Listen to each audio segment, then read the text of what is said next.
Hello dear students, चलिए शुरू करते हैं जनन स्वास्थ्य के एक इम्पॉर्टेंट गन शॉट जो आपके एग्जाम में मोस्ट ऑफ द टाइम पूछे जाने वाले प्रश्नों में है। और देखते हैं कि ऐसे कौन से इंपॉर्टेंट टॉपिक्स हैं जो आपके एग्जाम में डेफिनेटली पूछे जाएंगे। चलिए शुरू करते हैं बिना किसी देरी के। और पहला क्वेश्चन जो मैक्सिमम बार आपके एग्जाम में पूछा जाता है वो प्रश्न है, परिवार नियोजन क्या है? परिवार नियोजन की विभिन्न विधियों का वर्णन कीजिए। ऐसे प्रश्न आपको बहुत बार एग्जाम में मिलने वाले हैं और जनन स्वास्थ्य का ये सबसे इंपॉर्टेंट टॉपिक है। अगर यहाँ पर हम परिवार नियोजन की बात करें तो सीधी सी बात होती है कि ये हमारी जनसंख्या नियंत्रण के बारे में सुझाव दे रहा है। यानी यहाँ से हम क्या कर सकते हैं, जनसंख्या नियंत्रण कर सकते हैं। अब हमें जनसंख्या नियंत्रण करने की क्यों ज़रूरत है? क्योंकि हमें पता है हमारी कंट्री में हो चुका है बहुत तेजी से जनसंख्या की बढ़ोतरी, और बढ़ोतरी ना कह के इसको हम कहेंगे जनसंख्या विस्फोट।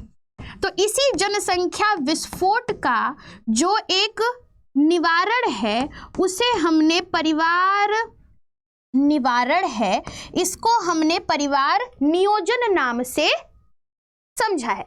अब अगर देखा जाए तो क्योंकि ये हमारे भारत देश के जनसंख्या के बढ़ावे की विस्फोट की बात हो रही थी, तो भारत देश में ही ये निवारण अपनाया गया जिसे हमने परिवार नियोजन नाम दिया है। ठीक है। अब ये परिवार नियोजन सरकार द्वारा बनाया गया एक ऐसा कार्यक्रम था जिसका नाम बाद में बदलकर परिवार कल्याण कर दिया गया है, और इसी के थ्रू एक कार्यक्रम चलाया गया था जिसे हम कहते हैं reproduction child health care program, RCH program. इन सभी प्रोग्राम का एक ही उद्देश्य था कि कुछ भी करके हमें क्या करना है, जनसंख्या नियंत्रण करना है। यानी जनसंख्या पर क्या लगानी है, रोकथाम लगानी है। अब सीधी सी बात है, जनसंख्या पे रोकथाम तभी लगेगा जब बच्चे कम पैदा होंगे, और बच्चे कम पैदा होने के लिए दंपतियों को उतना तरीका पता होना चाहिए। ठीक है। अब हमने कहा कि कुछ भी करके हमें इन सभी तकनीकी में किसको रोकना है, गर्भाधान को रोकना है। और गर्भाधान रोकने के बहुत सारे तरीके बताए गए हैं परिवार नियोजन कार्यक्रम में। इन्हीं सभी तकनीकों में एक तकनीक है प्राकृतिक जन्म नियंत्रण या बाधा रोधक विधि, हार्मोनल विधि, IUD या शल्य चिकित्सा पद्धति। जन्म नियंत्रण की प्राकृतिक विधि की अगर हम बात करें तो इसमें हम कंसीडर कर सकते हैं बाह्य स्खलन। इसका मतलब होता है कि महिला शरीर के बाहर वीर्य को निकालना। दूसरा है आवधिक संयम, यानी जब महिला फर्टाइल हो उस समय सेक्सुअल कांटेक्ट ना बनाना। और एक और तकनीकी है जिसको हम बोलते हैं लैक्टेशन। इसको क्या बोलते हैं, लैक्टेशन एमिनेरिया। यानी महिला जब तक स्तनपान अपने बच्चे को कराती है तब तक उसमें अंडोत्सर्ग नहीं होता है, और इस समय पे अगर सेक्सुअल कांटेक्ट बनाया जाए तो कम चांसेस है कि प्रेगनेंसी अकर करेगी। तो ये सारी तकनीकी जो हमने ऊपर लिखी है वो प्राकृतिक जन्म नियंत्रण की तकनीकी है, और ये प्राकृतिक जन्म नियंत्रण की तकनीकी 100% श्योर नहीं है, ये बहुत बार फेल हो जाती है। दूसरी तकनीकी है बाधा या रोधक विधि। यहां पर हम किसी बाधक का यूज करते हैं। फॉर एग्जाम्पल हमने यहां पर यूज कर लिया जैसे कॉन्डम। तो ये तो नर भी यूज कर सकते हैं, मादा भी यूज कर सकती हैं। ये ऐसे बाधा होते हैं जिनका मेन काम होता है कि ये किन चीज को रोक दे, वीर्य को मादा शरीर के अंदर जाने से रोक दे। अब शुक्राणु अगर मादा शरीर के अंदर जा ही नहीं पाएगा तो क्या होगा, निषेचन नहीं होगा। तो ये है बाधा या रोधक विधि जिसमें कॉन्डम्स वगैरह का यूज होता है। महिला और पुरुष दोनों के लिए कॉन्डम्स होते हैं जो लेटेक्स के बने होते हैं। अगेन गाइस, कुछ और भी बाधा या रोधक विधि में उपयोग की जाने वाली चीजें हैं जैसे कि वॉल्स, गर्भाशय ग्रीवा टोपी, डायफ्राम, ये सब मादाओं के लिए उपयोग की जाने वाली बाधा वाली चीजें हैं जो इनको क्या करती है, गर्भाधान से बचा कर रखती हैं। दूसरी चीज, हार्मोनल विधि में ज्यादा टाइम हमने यूज किया है दवाइयों का, ठीक है, यानी कुछ ऐसे पिल्स होते हैं जिसमें दवाइयां होती हैं, जैसे कि हार्मोन्स होते हैं जैसे सहेली और मालाडी। ये कुछ ऐसे हार्मोनल विधि हैं जिन्हें हम दवाइयों के रूप में गर्भाधान के लिए इस्तेमाल कर सकते हैं और ये सारे ही मौखिक हैं, यानी इन्हें दवा की तरह खाया जाता है। नेक्स्ट विधि की अगर हम बात करें, अंतर्गर्भाशयी उपकरण, ये एक ऐसे छोटी सी डिवाइसेस होते हैं, फॉर एग्जाम्पल कॉपर टी, जिसमें कॉपर का बना हुआ प्लास्टिक का एक टी आकार का यंत्र होता है और इसको लगाया जाता है महिला की गर्भाशय में। और ये जो आईयूडी है यानी अंतर्गर्भाशयी उपकरण है, ये महिला के शरीर में क्या करता है, निषेचन को रोक देता है। नेक्स्ट, शल्य चिकित्सा पद्धति। ऊपर की जितनी भी विधियां हमने आपको बताई, ये विधियां परमानेंट नहीं है, ये सारी विधियां अस्थायी हैं। जब महिला प्रेग्नेंट होना चाहती है, इस विधि का उपयोग करना बंद कर दे, वो आसानी से प्रेग्नेंट हो सकती है। लेकिन ये जो अंतिम विधि है, शल्य चिकित्सा पद्धतियां, ये एक स्थायी विधि होती है और इस स्थायी विधि में सर्जरी का सहायता लिया जाता है। एक छोटी सी सर्जरी होती है। इस सर्जरी के बाद उनमें क्या होता है, गर्भाधान नहीं हो सकता, क्योंकि इस सर्जरी के माध्यम से उनकी जो फर्टिलिटी करने के लिए जो नलिकाएं जुड़ती हैं उनको काटकर बांध दिया जाता है। फॉर एग्जाम्पल, हमने आपको दिखाया, ये है हमारी पुरुष में नसबंदी का डायग्राम। यहां पर हमें साफ साफ दिख रहा है कि ये जो शुक्रवाहक होते हैं पुरुषों में, जिनका काम होता है शुक्राणु को ऊपर लेकर जाना, यहाँ वृषण है, वृषण से शुक्राणु शुक्रवाहक के जरिए ऊपर की तरफ जाते हैं। इन्हीं शुक्रवाहकों को काट कर बांध दिया जाता है दोनों तरफ से, और इस तरीके से पुरुषों में शुक्रवाहक उच्छेदन, वैसेक्टोमी या नसबंदी हो जाती है। और ये एक सर्जरी से किया जाने वाला स्थायी विधि है जो गर्भाधान रोकता है। महिलाओं की अगर हम बात करें तो महिलाओं में इस विधि को नलबंदी नाम दिया जाता है। हिंदी में इसे डिंबवाहिनी नलिका उच्छेदन या फैलोपियन उच्छेदन कहते हैं। अंग्रेजी में इसे ट्यूबेक्टोमी कहा जाता है। और इस विधि में ध्यान से देखिए, ये है हमारी फैलोपियन ट्यूब। इसी फैलोपियन ट्यूब को काटकर बांध देते हैं ताकि अंडोत्सर्ग के बाद अंडाणु गर्भाशय में ना जा पाए और ना ही शुक्राणु फैलोपियन ट्यूब में घुस पाए। तो इस तरीके से स्थायी विधि द्वारा महिलाओं और पुरुषों दोनों में ही सर्जरी के माध्यम से शल्य चिकित्सा पद्धति द्वारा ये गर्भाधान तकनीकी अपनाई जाती है। और ये एक परमानेंट प्रोसीजर है। ये तब लोग करवाते हैं जब वो पूरी तरीके से श्योर हो जाते हैं कि उनको अब बच्चा नहीं चाहिए।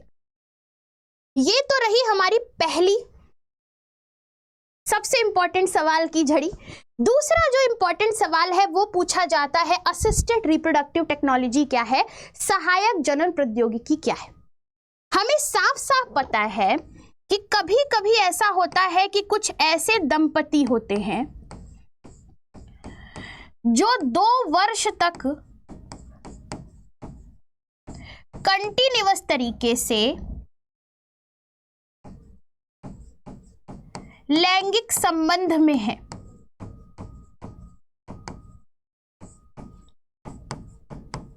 और उन्होंने इस बीच कोई भी प्रोटेक्शन यूज नहीं किया है।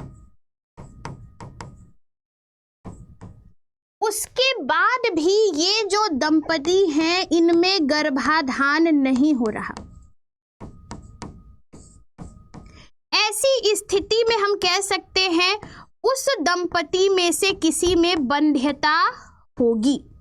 अब ये बंध्यता नर की वजह से भी हो सकती है या मादा की वजह से भी हो सकती है, यानी इसके लिए दोषी कोई नहीं है, सिर्फ उनके शरीर की कोई ऐसी शारीरिक अक्षमता है जिससे वो बच्चे पैदा नहीं कर सकते। ये शारीरिक अक्षमता कैसे भी हो सकती है, मानसिक विकार, किसी केमिकल, किसी नशे, किसी दवाई, किसी बीमारी या किसी अंग की अक्षमता हो सकती है। इस तरीके से नर या मादा के शरीर में कुछ ऐसी अक्षमता है जिससे वो बच्चे नहीं पैदा कर पा रहा। लेकिन हमारे विज्ञान ने इससे इतनी तरक्की कर ली है कि उन्होंने एक तकनीकी बनाई है जिसको हम ART कहते हैं। क्या लिखेंगे इसको? ART, assisted reproductive technology. Hindi में इसको कहते हैं सहायक जनन प्रौद्योगिकी। इस तकनीकी की वजह से बहुत सारे बंध्य दंपति भी बच्चे पैदा कर सकते हैं। और ये असिस्टेड रिप्रोडक्टिव टेक्नोलॉजीज क्या है ये हम आपको आगे बताएंगे। आपने बहुत बार नाम सुना होगा इन विट्रो फर्टिलाइजेशन या टेस्ट ट्यूब बेबी, ये सारे के सारे क्या है? असिस्टेड रिप्रोडक्टिव टेक्नोलॉजी में ही पढ़े जाएंगे। अगर हम सबसे पहले असिस्टेड रिप्रोडक्टिव टेक्नोलॉजी की बात करें तो इसे पात्र निषेचन, इन विट्रो फर्टिलाइजेशन, IVF या टेस्ट ट्यूब भी कहा जाता है। ये जो विधि होती है, इस विधि में जो निषेचन की क्रिया है वो निषेचन की क्रिया होती है लैब के अंदर, यानी लैब में ही हम एग ले आएंगे, अंडाणु ले आएंगे, लैब में ही हम स्पर्म यानी शुक्राणु ले आते हैं। इन दोनों का निषेचन एक टेस्ट ट्यूब के अंदर कराया जाता है। टेस्ट ट्यूब के अंदर जब हम निषेचन कराएंगे तो यहाँ पर युग्मनज बनेगा और इस युग्मनज को फिर हम महिला शरीर में ट्रांसफर कर देते हैं और 9 महीने के बाद वो फिर से स्वस्थ बच्चे को जन्म देती है। इसी प्रक्रिया को हम test tube baby, in vitro fertilisation, पात्र निषेचन, ये सारे नाम देते हैं। यहाँ पर कुछ और डिटेल्स भी है, जैसे कि अगर हम युग्मनज को 8 से 16 कोश की अवस्था में ट्रांसफर कर रहे हैं तो इसे हम कहते हैं जाइगोट इंट्राफैलोपियन ट्रांसफर, और अगर हम 16 से अधिक कोश की अवस्था में ट्रांसफर कर रहे हैं तो इसे हम बोलते हैं इंट्रा यूटेराइन ट्रांसफर। और क्योंकि ये गन शॉट है तो बहुत ज़्यादा डिटेल तो आपको वन शॉट्स में मिलेंगे जो कि हमने अभी जस्ट विजेता सीरीज में पढ़ाई है, जाइए वो सब क्लासेस भी देखिए।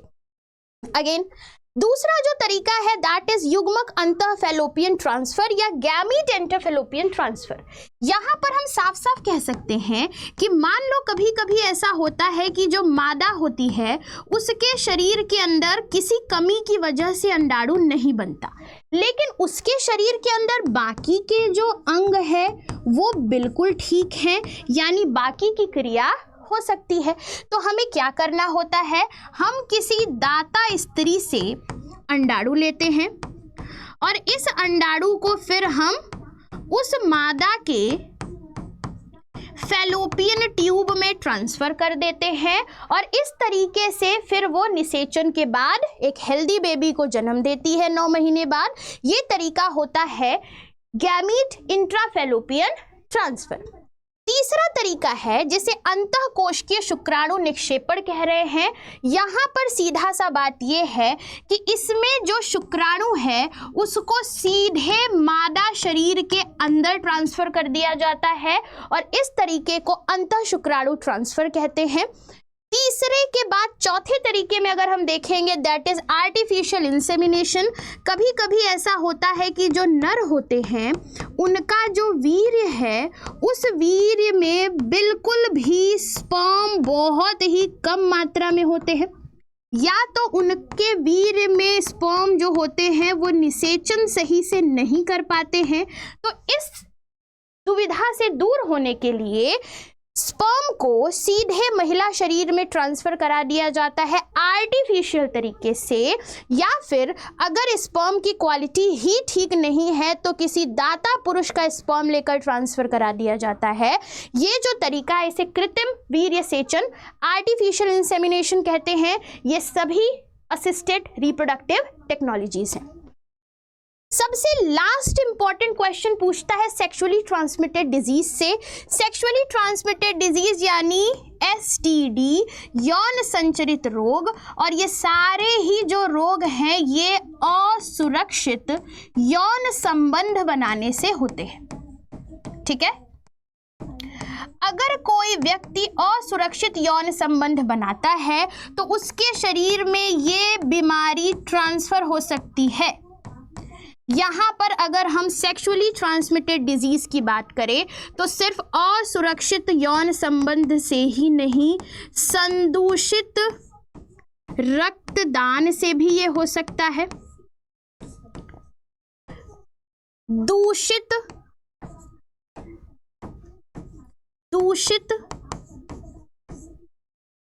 इंजेक्शन से भी हो सकता है, किसी माता से उसके बच्चे में भी हो सकता है, संदूषित उपकरण से भी हो सकता है, और असुरक्षित यौन संबंध से तो हो ही रहा है। ये सारे के सारे जो सेक्सुअली ट्रांसमिटेड डिजीज हैं इसमें जीवाणु भी रोग फैलाते हैं और कुछ विषाणु रोग फैलाते हैं। जैसे कि सिफिलिस नाम की एक बीमारी है जो जीवाणु से फैलती है, वैसे ही गोनोरिया नाम की एक बीमारी है, ये भी जीवाणु से फैलती है। लेकिन अगर विषाणु की बात करें तो विषाणु से फैलने वाली बीमारी है एड्स और हेपेटाइटिस। ये सारी जो बीमारियां हैं शुरुआत के समय में तो समझ में नहीं आती हैं। शुरुआत के समय में इनके लक्षण बहुत ही नॉर्मल से होते हैं, लेकिन जब अंतिम चरण आता है तो ये भयावह लक्षण लेकर के आते हैं, जिनमें पेल्विस इन्फ्लामेशन, जननांगों में घाव, मृत शिशु का जन्म, बंध्यता, बच्चे का कहीं भी अंतरोपण हो जाता है, जिसे आप कहते हो कि गर्भाशय के अलावा कहीं भी उनका इम्प्लांटेशन हो गया है। ये सारी दिक्कतें देखने को मिलती हैं। ये सारी जो बीमारियां हैं उसमें से एड्स और हेपेटाइटिस ऐसी दो बीमारियां हैं जो सुसाध्य नहीं होती, कुछ भी कर लो ये सही नहीं हो सकती। तो ये है सेक्सुअली ट्रांसमिटेड डिजीजेस, यौन संचरित रोग, जिससे कुछ सवाल पूछे जाते हैं। तो यहाँ पर हमने आपको एक ओवरव्यू दिया है 3 क्वेश्चंस का, जो आप बिल्कुल मत भूलिएगा। सबसे पहला क्वेश्चन कि किस तरीके से आप परिवार नियोजन की विधियां एक्सप्लेन कर पाओगे। ये बहुत अलग अलग तरीके से भी पूछ सकता है, जैसे जनसंख्या नियंत्रण के उपाय बताइए, या परिवार नियोजन बताइए, या फिर आपसे पूछ लेगा RCH के थ्रू क्या क्या चीज़ें हो सकती हैं, या फिर आपसे पूछ लेगा कि किस तरीके से हम अपने देश की जनसंख्या कंट्रोल करें, कोई 2 विधि बताइए। ये सारे प्रश्न एक ही हैं, ध्यान दीजिएगा, घुमा फिरा के प्रश्न पूछता है। दूसरा प्रश्न असिस्टेड रिप्रोडक्टिव टेक्नोलॉजी, सहायक जनन प्रौद्योगिकी करके भी पूछ सकता है, या तो बंध्यता निवारण तकनीकी भी पूछ सकता है। ऐसे ही घुमा फिरा के प्रश्न आते हैं, ये दूसरा इंपॉर्टेंट प्रश्न है। और तीसरा यौन संचरित रोग से बहुत घुमा फिरा के क्वेश्चन पूछे जाते हैं, या तो आपसे 2 यौन संचरित रोगों को एक्सप्लेन करने के लिए बोल देगा, या यौन संचरित रोगों को ही पूरा एक्सप्लेन करने के लिए बोल देगा। ऐसे कुछ 3 टॉप क्वेश्चंस हैं जो इस चैप्टर से आपको मिलेंगे ही मिलेंगे। तो इसी तरीके से हम आपको हर चैप्टर के गन शॉट्स देते जाएंगे, जिसमें हम आपको बताएंगे कि कौन से बेहतरीन क्वेश्चंस हैं जो आपको हर बार एग्जाम में मिलने ही मिलने हैं। और ये सब चैप्टर का पूरा 1 शॉट विजेता सीरीज में एक एक लाइन करके पढ़ा दी है PYQ के साथ, तो उसको ज़रूर देखिएगा। वीडियो कैसी लगी है गाइस ज़रूर बताइएगा, और ऐसी ही क्लासेस हम लेकर आपके लिए आते रहेंगे ताकि आप बोर्ड एग्जाम में एकदम धूम मचा दो। मिलते हैं अगली क्लास के साथ। Thank you so much everyone.